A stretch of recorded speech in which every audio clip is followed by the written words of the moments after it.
This session provides a quick overview of how one can build a strategy model based on existing strategy documents. In this case study, we'll use the example of the Bank of America. Now, it's important to note that I'm not sharing with you any top secret information. In fact, everything on this example comes from their annual public statements, in which the CEO makes it clear the overall strategic intent and priorities of the organization. So we should be able to take the standard 4 perspectives: financial, customer, internal, and enablers. And across that, use this document to begin filling in the company's strategic intent.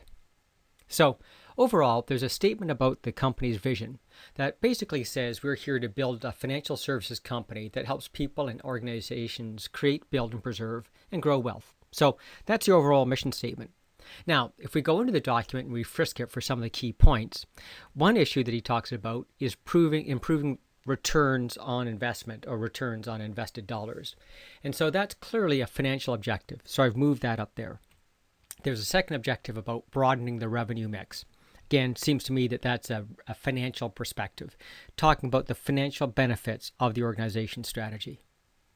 Well, what else does it say? Well, customers are looking for the Bank of America to help solve their financial challenges. Well, that's a customer objective. Then in internal, it talks about the growing need within the bank to cross-sell products. And part of that is to bundle solutions so that we have organizations and individuals that own mortgages with us can also get bank accounts or insurances and so forth. And then finally, there's a couple of statements about overall activities, what we call enablers, things like process innovation and building the skill base. So again, within the existing documents, it's fairly easy to extract the core strategic objectives.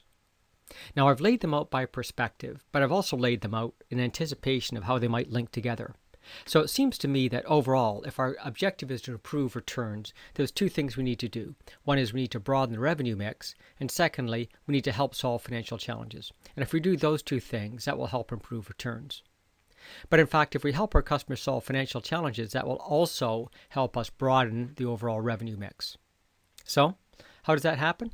Obviously, cross-selling our products will help solve those financial challenges for our customers. And to a large extent, also build that broadened revenue mix. How is it we're going to cross-sell? Well, of course, we have to be able to bundle those solutions. And if we bundle those solutions, it's also going to help us better solve the financial challenges. Then these 2 objectives, process innovation and build a skill base, are enablers. They sort of support all the objectives above. So in this way, we've been able to create the entire strategy map based on the existing documents and agreements. Now, inside of the manager's CEO's letter, it kind of describes priorities, and so it's fairly easy for us to apply a straw model weighting. But in truth, that does need to get done by the organization's leadership team in the final strokes.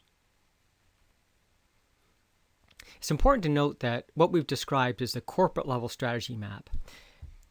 That document has many, many other objectives in it, but if we take a look at those, they fit within cascaded drill down, like the human resources strategy map compared to operations as opposed to, say, sales or service.